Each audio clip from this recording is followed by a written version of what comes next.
A lot of youth coaches are chasers. If they're a youth coach, they want to coach college, or they want to coach at DA or ECNL high level. If they coach at the ECNL or DA level, they want to coach college level. If they coach college, they want to be pro coaches.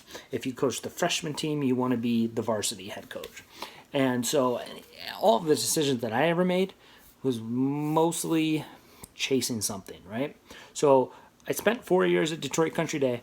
Then I left Detroit Country Day, and a little splice in between, I was able to be the director of the goalkeeping at Vardar's Development Academy, and that was the year that they won the national title. And that got me an opportunity to be the goalkeeper trainer at University of Detroit. And so I left Detroit Country Day and to go be the goalkeeper trainer at University of Detroit. That just started me kind of like chasing things. And you couldn't be a coach of a high school team and NCAA because it's a conflict of interest. So I spent 2 years at University of Detroit, and I was still at the local youth club that we merged and we kind of took over because we made up ground quick and we started to dominate our town, and it was all because of the youth academy and developing it from the youth, and so the club that had been around for 30 years came knocking on our door that's been around for 5 years, and they wanted to merge. There was a couple years where I lost my best players to better clubs. And when I mean better clubs, I mean better leagues. Development Academy and ECNL, right? So after about the second or third year of really losing players to the better league, I decided, you know what? I'm out of here. I want to go and coach at that level. The first time that I saw Matt, after I made that decision, after I was already coaching, the first time I saw my mentor, he's like, well, was it everything you hoped and dreamed it would be? And he was absolutely right. And it was, we always tell parents and we always tell players that the grass isn't always greener. It's the same for coaches. Coaches, the grass isn't always greener just because it's a higher level. Then 2015 happened.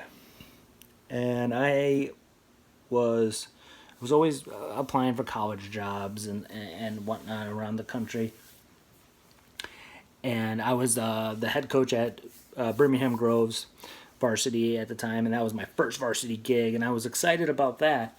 But then I saw this job opportunity, and it was looking for coaching with goalkeeper background, and it was a pro opportunity.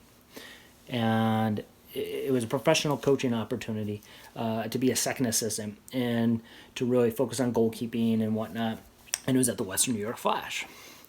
And it was an internship. It wasn't a paid position. It was paid, but it was $250 a week.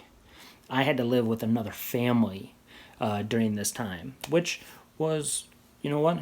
I was 30 at the time. I was 30, and I was like, you know what?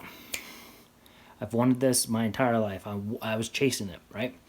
I had already coached at every single level that I wanted to, whether it be DA, ECNL, NCAA. Now I had this pro opportunity. So I packed up and I moved to Buffalo. And I lived with a great family. At the time, that was my host family. My very first impression of Buffalo wasn't about the pro team because the pro team hadn't arrived yet.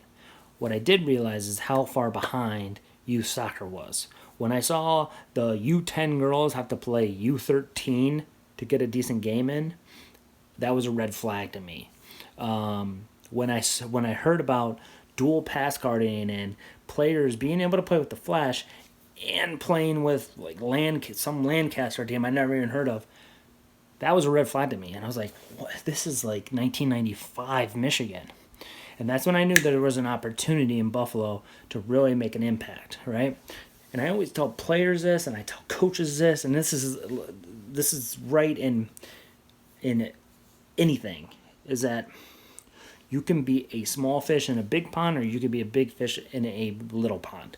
Buffalo was a little pond. Michigan, at the time, at the time in Michigan, I was trying to create my own technical training company, PlayMaker Training, in Michigan, and it was so competitive in Michigan that people would hide me. I would get like Wolves and Hawks players, and they're like, "Oh, we're not telling anybody about you because we want you to be our trainer, and we're gonna keep you secret." I'm like, "Well, if you don't tell anybody about me, I'm not gonna make enough money to stay here," and that was one of the reasons why I jumped ship and I took the chance at Buffalo, because again I was chasing the opportunity to coach pro.